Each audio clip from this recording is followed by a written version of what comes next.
Hey guys, welcome back to MMA Library. Today in MMA and UFC news, Islam Makhachev sends a message to Alexander Volkanovski via social media. Fight camp is on, be ready short guy, hashtag UFC 284. Aljamain Sterling has confirmed in a recent interview that his next title defense will be against Henry Cejudo. Here's the clip. I will say, Ali, brother, it's done, but it's still not done until there's ink on the paper, you know what I mean? But it's done, brother, but it's still kind of not done, you know, but this is the fight that's gonna happen next. I'm gonna look to press him backwards and push him back towards the cage and close the distance. It's gonna be like a cat versus a mouse. I'm gonna be trying to catch the mouse, and I think once I catch the mouse, I mean, we all know what the cat does to the mouse, you know? So second round TKO, I think he's gonna run into something. Stephen Thompson had this to say about his fight this weekend against Kevin Holland. Kevin's a good guy. It's a good striking matchup. What do you think? Yeah, 100%, man. My last two fights have been against some heavy grapplers. So, you know, this guy did really good in the 185 division, come down to the 170. He's doing good there. Even though he's not ranked, he's well known. He's exciting. He's tall. He's got that 81-inch reach. Is going to be fun to navigate Saturday. But yeah, man, this has got excitement all over it. Is this a funny one, right? Because I know that you get on with most of the people you fight, but you guys actually have something in common leading into this one. He doesn't want to do it in wrestling. You could do without it for this one. Like, is this a fun one to just talk it over with him? Oh, yeah, man. I mean, waking up for this fight, it's definitely got a smile on my face for sure, because I know the fans are going to be excited about it. The UFC is going to be excited about it. And, I mean, have you seen Kevin Holland fight? He's exciting, man. He likes to talk out there. It's funny because I have sparring partners that are talking to me during sparring sessions. So it's going to be a fun one for sure. Glover Teixeira clears up why he didn't get the title fight at UFC 282. Here's the clip. They say you want to fight December 10. I say, yeah, fight Jan December 10. And I say, what about Uncle Alv? I say, I fight him in Brazil because the style and that was it. By conversation. And I don't know, 30 minutes later, not even there, I just saw the news on Instagram that Jan and Ankalaev is gonna fight, you know. So did it ever go back and forth? In other words, like you said, all right, I'll fight Jan on December 10th, or I'll fight Ankalaev in Rio. And did you ever hear anything back afterwards, or? No, not really. I mean, my managers talk with them. Yeah. That's sort of the conversation me and my manager thought about it. You know, I say, hey, listen, let's, what do you think of this? You know, we talk about it.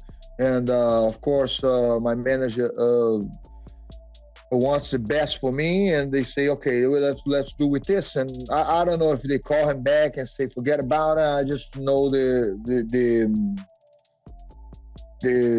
news was there, you know. It was just like upsetting because you know, I'm training. I was training for like I was already 5 weeks into camp already, you know. If I knew, I could celebrate Alex's victory a little more, you know what I mean? But I was like very close to my fight. But, you know, it is what it is, man. It is what it is. You know, if you can't do nothing about it, you just got to rise above it. Paddy Pimblett believes that a fight against Conor McGregor could be the largest selling pay-per-view in UFC history. Paddy said it would be the biggest pay-per-view that the UFC has ever seen.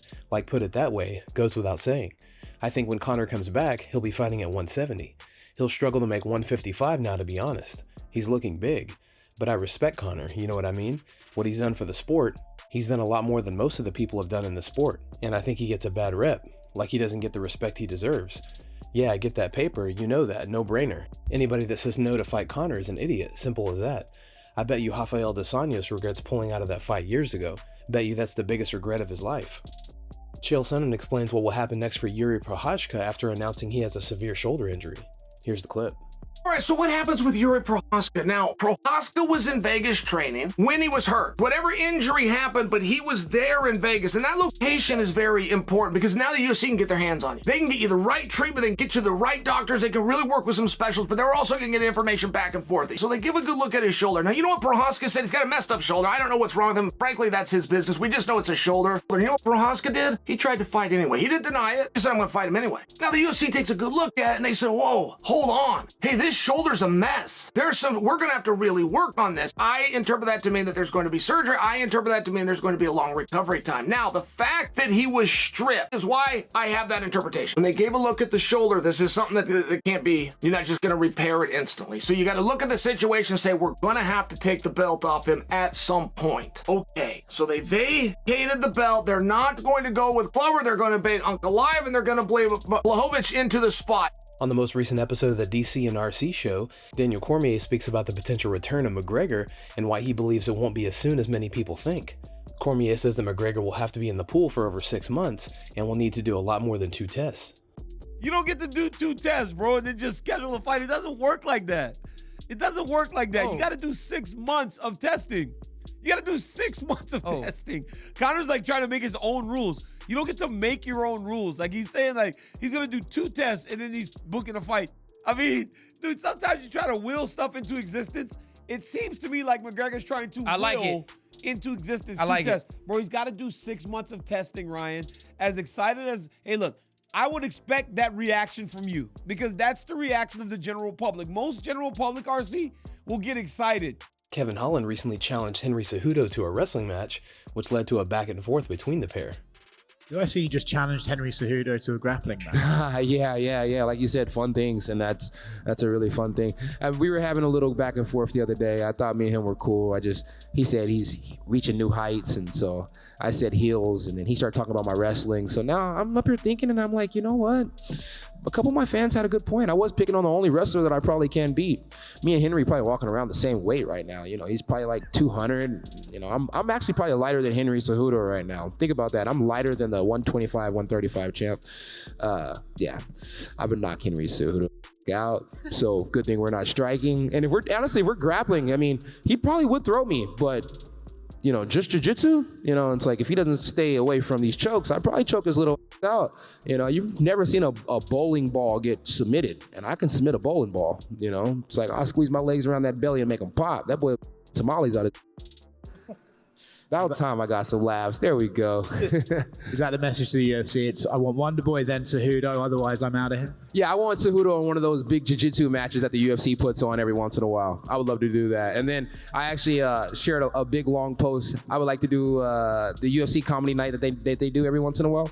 I would like to do one. I'd like to have Jamal Hill there. I'd like to have Derek Lewis there, Kevin Hart, Mike Epps. We could have Snoop Dogg be the commentator or a judge, Dean Thomas, Aljamain Sterling, and you know, we do it in February too.